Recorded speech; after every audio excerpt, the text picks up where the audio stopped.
Hi, okay, I'm gonna do some disclaimers before I start filming this video. The first is I'm very aware that my roots are really outgrown right now. I haven't had my hair bleached since December. I'm due to get it bleached next week, so this will be fixed. I know that I'm probably the only person who's noticing it, but I'm very aware of how like intense the changes are right now, from like fake blonde to whatever colour my natural hair colour actually is. The second thing is I have filmed this video once before, but I went to edit it and the quality of the footage was just really bad because I filmed it at night and it was after work, so I was looking a bit rough and I was also in a really petty mood, so I sound really like miserable. And I'm talking quite quiet because I share a wall with a baby and I didn't want to wake the baby up because it was like 11 o'clock when I was filming. I just realised you can see yourself in the mirror here, so pretend that that's not a thing, please. I thought we would do my makeup whilst I drink my coffee and probably terrify my housemate's boyfriend into thinking I'm schizophrenic, or otherwise. And I would talk about Camp America, my top tips. I've had a few people ask me questions on the orientation video, so just kind of like talk about my experience with it, advice, and answer the questions in video format in case you had similar questions. And then also if anyone else has any questions about this, you can leave them in the comments and I'll do my best to respond to them and give as much advice as I can. Quick disclaimer before we get started, just to give like some context.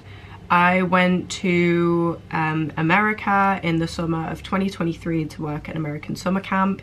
The camp that I worked at was Camp Walt Whitman in New Hampshire. The agency that I used to find a camp and to go through the whole process was AmeriCamp, not Camp America, AmeriCamp. I think they are different agencies, maybe they're owned by the same people, I don't know, but mine was AmeriCamp. So I'll talk about it as my experience through that. I am actually going back this summer, but the process is completely different when you get rehired through the camp or hired through the camp directly. So I'm not really going to talk about that as much, especially because I'm still going through the process, so I still don't fully know how much it's going to differ from the experience that I had in 2023 in terms of paperwork and everything like that. When I went, I was also 20 years old. I still am 20 years old, but when I go back this year, I'll be 21. Obviously, the drinking age in America is 21 years old, so this is coming from someone who wasn't of legal age, just if you want kind of that side of the experience and everything like that. Let's begin. I'm gonna start by talking about the application process and kind of what all of that involved and the steps and everything like that. This is also like, I haven't fact checked this in a while, this is just going off of my memory. When I first signed up to do it, I had to pay AmeriCamp themselves like a fee that just kind of covered the costs of them like setting up interviews and getting me connected to camps and stuff like that, and there was probably some more like legal stuff involved in there that that money covered. I think it was about £500 that I paid them. That might be an overestimate, it might have been less than that. I do remember that you had the option of whether you wanted to pay it all in one or if you wanted to pay it in installments. They needed like a written description about me, and they asked me about like my top hobbies and skills, and then if you had any certificates and proof of training in those skills you could submit them. Especially I think that would be good if you were trying to apply to be like a coach. This is kind of like a little offshoot from that, but at the summer camps typically the main jobs that you can apply to do is to be a camp counsellor, which I was, which the way that I describe it to English people is like it's like a glorified babysitter.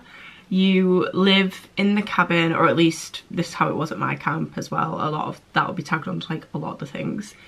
You live in the cabin with the kids that you're looking after. My kids, I had 9, 11 and 12-year-old girls, so I lived with 9, 11 and 12-year-old girls for like 8 weeks, so every day, so you can imagine how that was. You look after them, you're a shoulder for them to lean on, sort out any disputes, make sure that the cabin's tidy, that they get to their activities on time, try and encourage them to be involved. It's heavily encouraged that you participate in the activities and are willing to try new things. And it's also a really cool opportunity to try that. I often said to the girls, I was like, I never had anything like this when I was a kid. Like, the camp that I was at, they had 1,000,001 hobbies and skills, and they even did like wake sports, and I was like, this is incredible that you guys can just do this. Take the opportunity. We also, at the camp that I was at, I'm kind of like jumping between things, so this might be all over the place, this video. We did a hike once a week in my camp, and really get involved, like enjoy the hikes. I was surprised how beautiful the American like wilderness was, because I'd only ever been to very like industrial places in America. I'd only been to New York and Florida, so I'd never gone in like the countryside and gone hiking and stuff there, and it was really beautiful and some really amazing hikes. You do bond a lot with the kids on those hikes. You also get a lot of whining and complaining, so be prepared.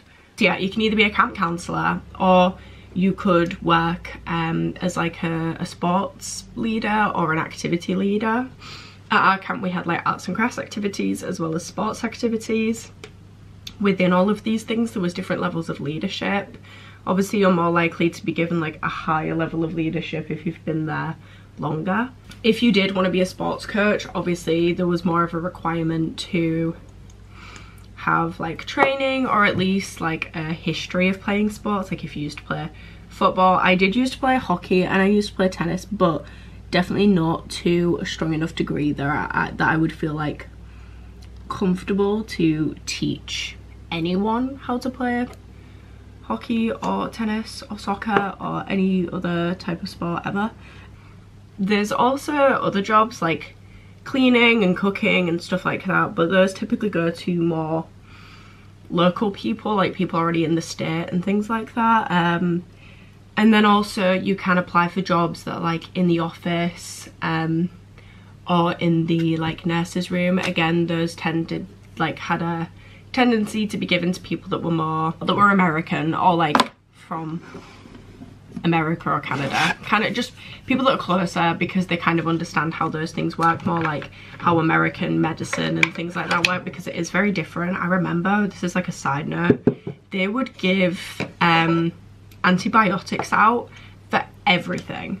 Like my kids would come back and they'd be like, I'm on antibiotics for like having a cold or like a sore throat or something, and like it wasn't that my kid wasn't ill, I believed that they were poorly, but in the UK, because we're so worried of superbugs, to get antibiotics is like you have to be like on the brink of death basically. Like I've had the worst tonsillitis and like begged for antibiotics before, and they were like, no, I'm just paracetamol, honey. Those are kind of the main roles that you can apply for at the camp, so keep that in mind when you are going to like job interviews. And I think there was a preference moment where you could kind of say like, what do you want to do at the camp? Do you want to be a counsellor, or do you want to be a sports leader? I think someone tried to employ me as a videographer, if I remember, but I kind of wasn't sure if I'd get like involved enough in the camp that by like observing from the outside. And also for me, like filming things and stuff is more of a hobby, and I don't want to make that into something that I was being paid for. Like I just like to, and I filmed a lot whilst I was out there, but that was for my own like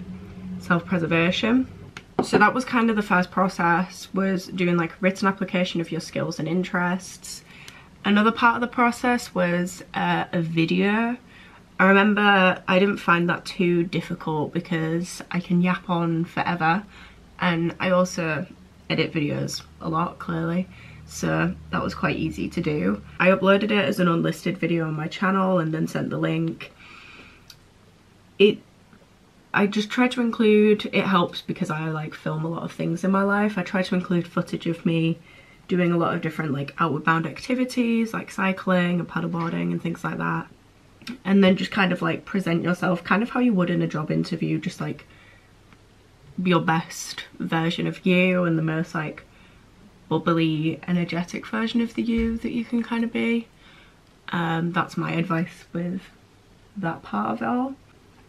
I remember there was like a really brief actual interview with someone who I think had used AmeriCamp before, who was like a former camper. Not camper, former like camp counselor. They asked me questions about why I want to go to America. That's a question that comes up a lot, so be like prepared on how you answer that one. My advice is like, it's completely fine to say that you're going because you want to travel, because that was one of the big draws for me, especially last year. If you do say like it's because I want to travel, make sure that you're also adding in reasons why you want to go to the camp as well. You can say like, I want to experience the culture, and meeting the people would be like the best way to do that, and I want to help people, and you know, help children and stuff like that. Just kind of don't frame it in completely selfish ways, if that makes sense. So once you've done like the interviews, and I'm trying to blend and talk at the same time. Once you've done the interviews and the video and given in all of your like admin stuff, you have to do a DBS check, which I think you have to pay for personally. They don't pay for that, if I remember. I think it costs like £50. You did have to hand in a medical form, which I remember was like the worst part for me, because my doctors are just terrible and like wouldn't fill it in for some reason, even though I have like no medical conditions. It was a really extensive piece of paperwork. I remember that. It even asked me questions about like sexual assault and like childhood abuse and things like that, and I remember the doctor that I got to fill it in was like, they're a bit invasive with these questions, but yeah, I guess they need to ask that for legal reasons, I don't know. Then there was they would kind of put your profile into like a huge pool of other candidates, and then camps could kind of choose from those and ask to interview you. My dad gave me really good advice with just interviews in general. Obviously they want to get to know you, but also you want to get to know them. You want to know, these are the type of people I want to work for, are they reliable? I remember that there was one camp that like said that they wanted to interview me, and I waited up until like midnight after work because of time zones, and then it got to midnight and they never called me. The next day they said that they would interview me, and again they didn't. And so I was like, well, I don't think I want to work for a camp that can't even like interview me when they said they will and things like that. So just make sure that like, whilst of course you want to sell yourself to them, that they seem like a good place to work for. AmeriCamp also held a lot of job fairs and camp fairs. So there was one, if I remember, there was one in Manchester and there was one in London. I went to the one in Manchester, and that's where I actually found out about Camp Walt Whitman. You kind of get interviewed on the spot a bit. I remember it started as just like a nice conversation and then sort of turned into an interview with like more time. They offered me a role like on the spot. Like they were like, go walk around and we'll decide if we want to offer you a job. And they offered me a role pretty much on the spot, and I made the choice to like think about it, go home and like think about it. And I'm really, really glad that I did. It gave me time to like Google the camp and look into it in my own time. I remember I went on Indeed a lot to look at like reviews from people that have worked there before. That's really good advice for any job. Just like see what people who have worked for the company before have said about it. Because obviously when you're talking to them, they're going to be like, we're the best camp ever. Got all the best pictures out and like all the best experiences out. So of course you're going to feel really like motivated to work for them. Even if you do end up getting hired by a camp at the fair, I would encourage going, because I got some good advice from other camps that I didn't want to work for, but just kind of gave me like some nice advice about like working there. And I remember one guy was like, don't organize all of your travel ahead of time. He was like, see who you meet and see what you want to do. By doing that, I got to go to like North Carolina, because I met someone at the camp who I was good friends with who was from North Carolina, and I've always wanted to go there. That was like a bucket list place for me. I think it's from Outer Banks, or like, I don't know why, I've just always wanted to go there, and it was beautiful and I want to go back. Some people get more involved with like meeting people from AmeriCamp in general than I did. To me, I wasn't that interested in like making friends in the process, which sounds horrible, but I was kind of like, we're not going to the same camp, so I'm not going to see you again kind of thing.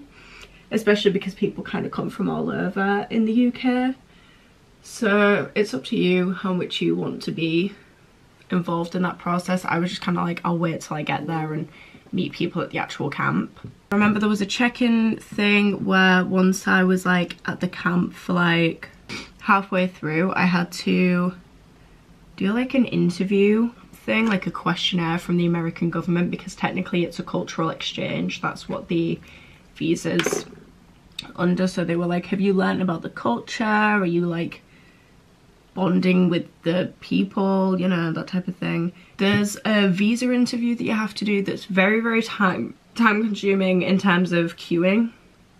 Don't be alarmed if you get to the US Embassy and first of all, they're horrible. I had the worst experience at the US Embassy. But also, if you get there and your interview is at like 8 AM, like mine was, so I woke up at like 5 AM, and then you don't actually get inside of the US Embassy until like 10 o'clock in the morning. The queue is super duper long. They interview you. They don't really care that much about the interview time. Obviously try and be on time, but like it wasn't as much of a thing. Like it was just kind of more like to get you there, I guess. I don't know. They had such a weird way of doing it. But you have to go through all these stages. My advice is just take like every single piece of paperwork that you've ever been given to do with it, all the receipts that you have, and then you have everything that you need. That's kind of how I do any sort of paperwork, because I had to do that with Canada as well a little bit. I didn't have to go to the embassy, but like there was a lot of like ESTA forms and all sorts of weird kooky things. So yeah, just make sure you have every piece of paperwork you need. Then you just have to like book your flights. I remember with AmeriCamp I had to attend like an orientation talk in Manchester, which was super duper annoying. They do give you some handy advice on like what to expect and like tips for traveling. Again, I wasn't that like engaged. I do like appreciate it, but I don't know, that's just my type of personality, I guess. And then you sorted. Now that I've talked about like the pre-AmeriCamp experience, I'm going to talk about like the actual camp and then just tips and things that I've experienced whilst I was there. Within this part I'll mostly answer the questions that I've had.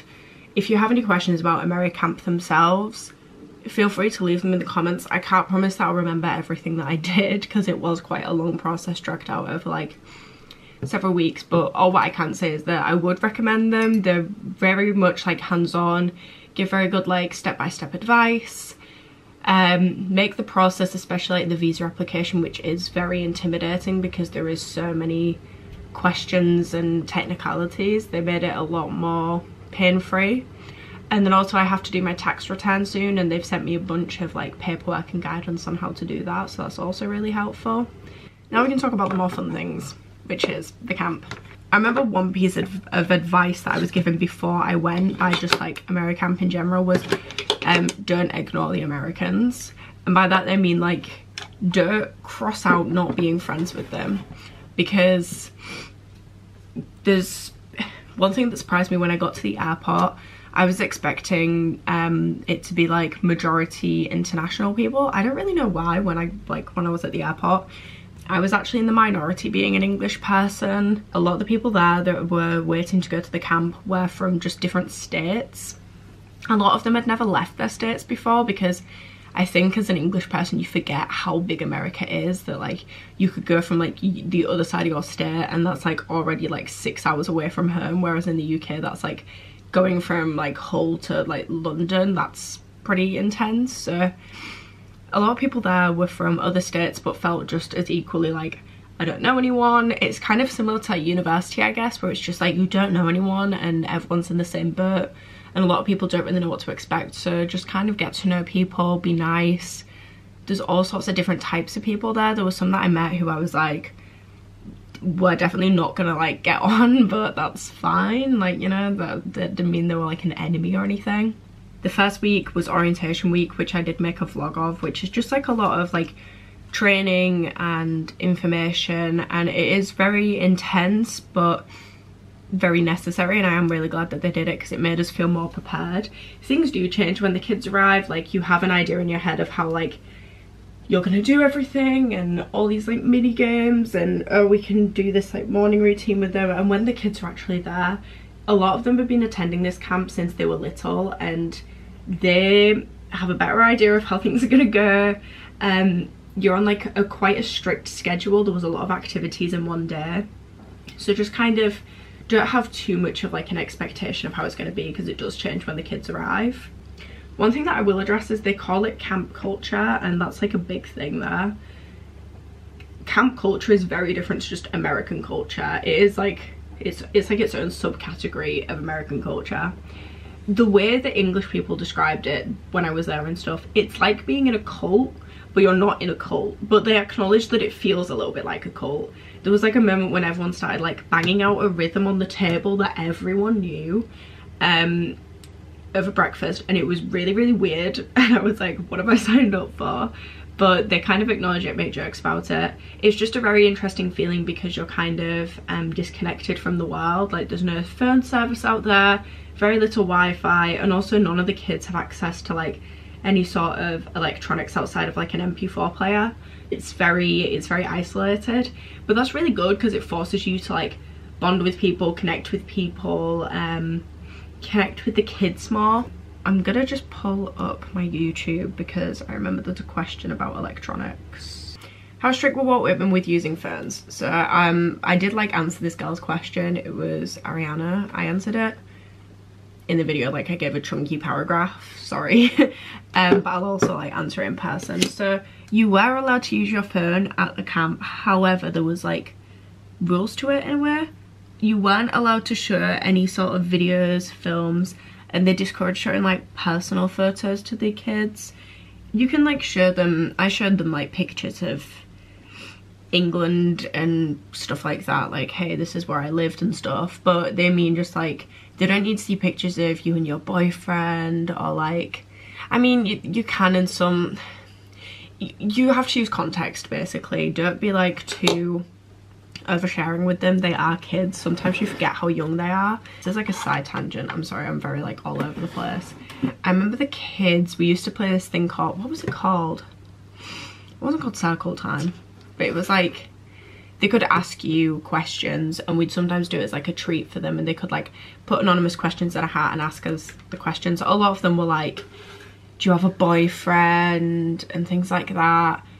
Some of them were very inappropriate, and it was also a little bit like, how do you know what that means? I was like, you're 11 and 12 years old, how do you know what that means? And a lot of the time I don't think they actually do. They've just like heard of it, or they think they know what it means and they think they're like mature enough to know. And then one time when I was in bed during one of the rest periods, I overheard them talking, like two of the girls talking in the bathroom, and they were like, have you had your first kiss yet? And the other girl was like, no. And I was like, then why do you need to know if I'm a top or a bottom in bed? Like that was one of the questions that they actually asked me, and I was like, I don't remember what I said. I said in terms of bunk beds I'm a top, because we had bunk beds and I was on the top bunk, and that's the fastest I've ever thought, and they hated that answer. They were like, that's not what we meant. But just be prepared, they ask you some very inappropriate things, and you can make it into an educational thing 100%, just don't make it into a personal thing. That was one of the things they taught us in orientation. They don't need to know about like your sex life, your like relationship. At the same time, if they have a genuine question about like, especially for girls, like periods or like masturbation, anything like that, like you can make it into like an educational conversation in terms of it not being inappropriate, if that makes sense. Just kind of think of it as like sex ed at school, like make sure it's in a very appropriate sense. In terms of phones, that was the actual question that they asked. We weren't allowed to show them videos or anything. We were allowed to use phones and tablets kind of in our own time. I guess you could use them for the kids, but that'd be really cruel because they don't have access to theirs. You can take pictures. I took lots of pictures on my phone. I took pictures of the girls and videos and then like shared them with them at the end.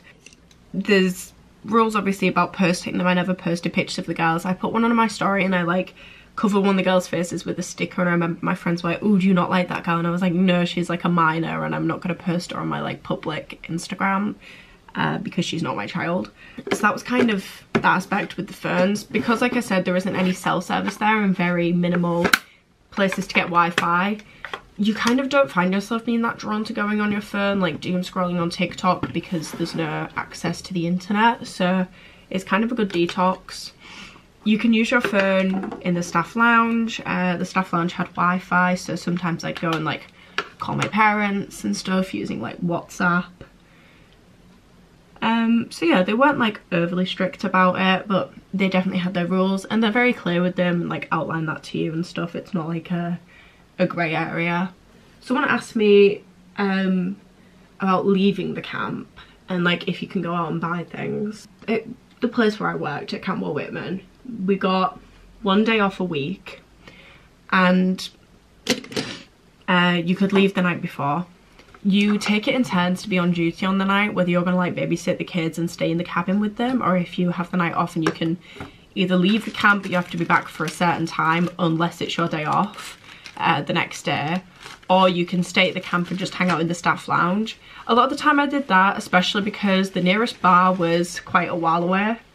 My friends never really went to the bar, and also I couldn't drink, so there was no draw of me going to the bar because I literally couldn't drink the alcohol, so I would just be going there to have like a cup of lemonade. And also you're really, really tired. So like a lot of the time my night off, I just wanted to like sit and edit or watch TV or hang out with people, especially towards the end when I was getting close with people. I would just want to go spend time with them. They often have events on for the staff, different like activities, karaoke nights, movie nights, game nights. They would host like pickleball events and things like that you could join in with. There was like a staff prom, and for 4th of July they did like a little party. There's no drinking on the campsite, so these are all like sober events, so it does feel a little bit like a secondary school disco, but that's kind of fine. Like it has its own charm, so that was fine. You can walk around like the camp as well, you're not restricted from anything. So I remember one night we went and stargazed. That was really, really nice, although I was terrified that a bear was gonna like appear out of the blue. But you could go and stargaze because there's like no light pollution. Quite nice. You're not allowed to go in the water there. That's like a big no-no because obviously you could drown. Like I said, they had rules about drinking on the camp. You couldn't show up hammered. You could be tipsy. Basically if they don't know you're drunk then you're fine, but obviously that's like you won't be drunk then. Some people showed up to the camp hammered and I'd be like, why? Like, you know you're gonna get into trouble. Don't get high.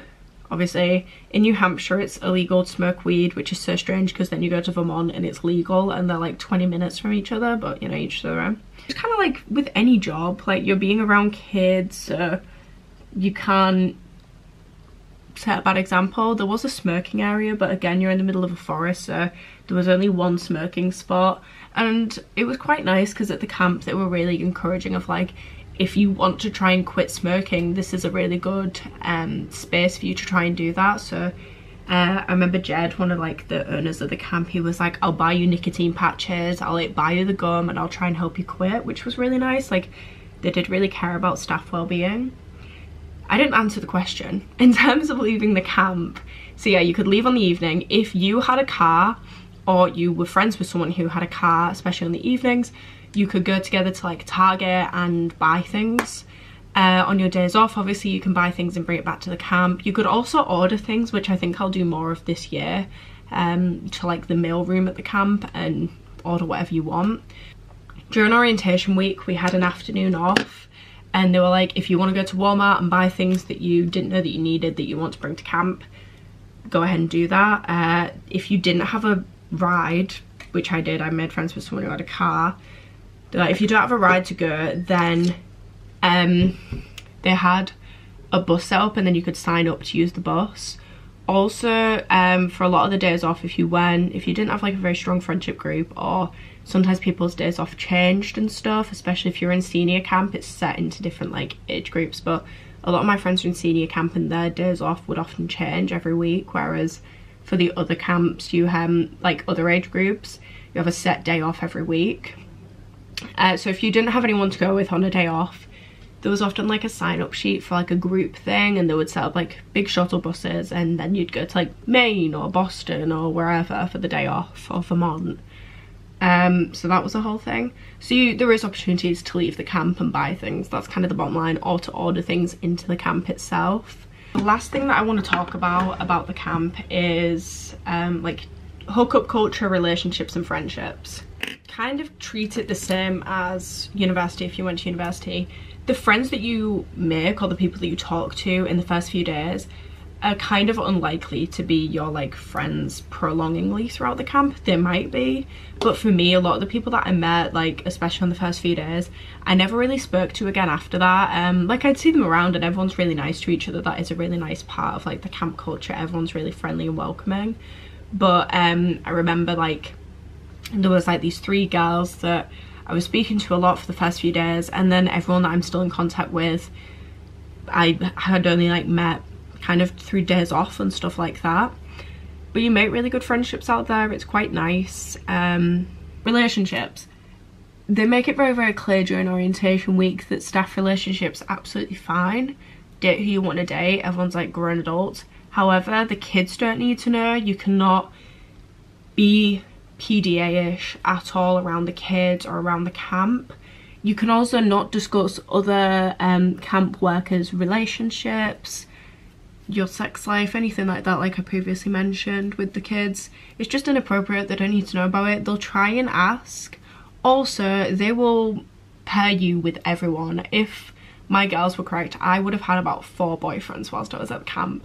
I remember one time Joe came up to me, and he was also English, and he came up to me to thank me for something that I'd said in one of our meetings. And he came up to me at lunch and thanked me for saying that, and one of my girls was like watching me like this. Every time Tim would talk to me, they'd be like, so you're married. There was someone else. Sometimes I'd talk to my boss Nick, and one of the boys was like, oh, you rizzing her up? And I was like, that's weird. He's my boss, kind of. Just be aware that like the kids obviously are gonna like ship you, if you will. I hate saying that word, but like with everyone that you ever meet. But yeah, camp relationships are a real thing. A lot of the time they are in like the context of camp. I was in one and we tried to make it a non-camp relationship, but we had the added thing of like long distance, and it was all very, I won't obviously get into it because it's private. But it is like a thing to have camp relationships. I know that he dated a girl at camp before me, so it's not like a very rare thing. Some people have like exclusive camp relationships, and you can have like really nice summer romances. Mine, I think at the end of the day, was a summer romance, and maybe that's all it should have been. You do connect with people really quickly because there's no outside pressures, but also at the same time there's no outside pressures, so it's not like the real world. There was also hookup cultures there, the same way that you have in like high school and stuff. You kind of hear rumours about this person hooked up with this person and threesomes and all sorts of like crazy things, if you're me, and I think that's like a crazy thing.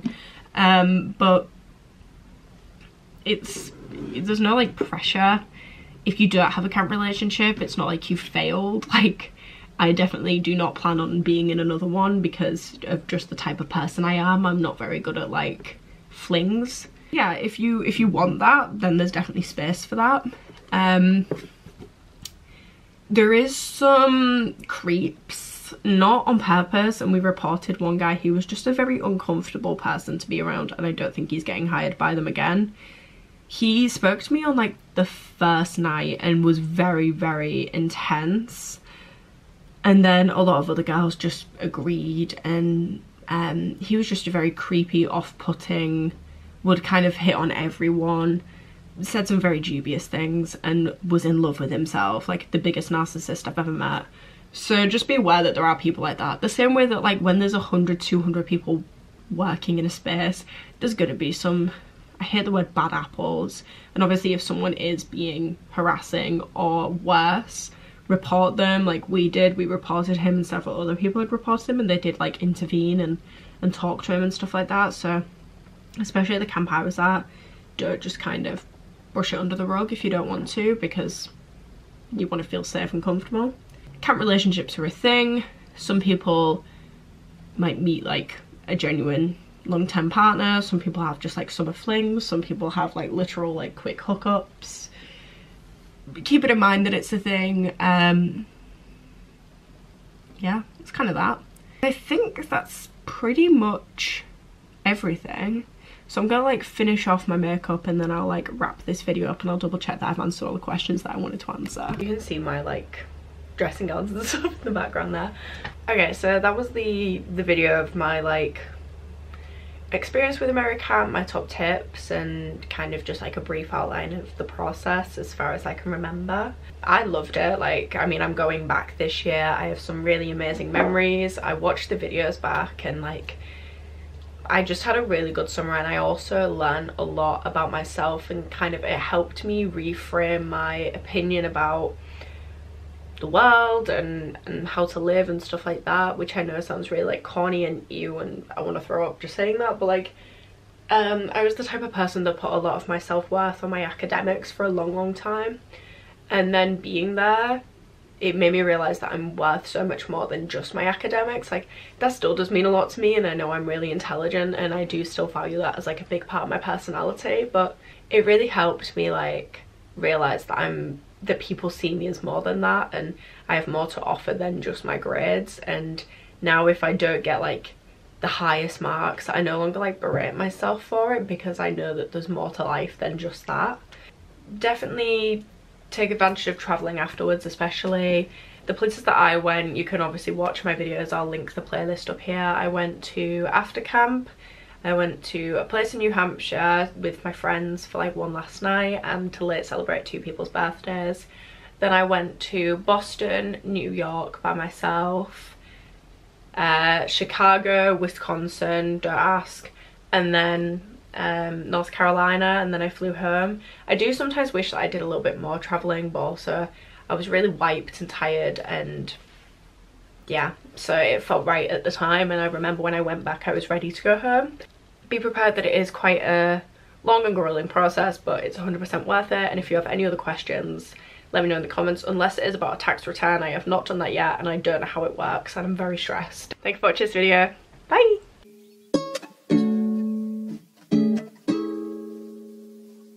The sunshine on my face, let's play with it all day. All the fun times come my way, I'm taking them so great. When the sunshine on my face, let's play with it all day. All the fun times come my way, I'm taking them so great. When the sunshine on my face, let's play with it all day. All the fun times come my way, I'm taking them so great. When the day hits, when the summer waves in, I'm chasing friends that wanna hang the day.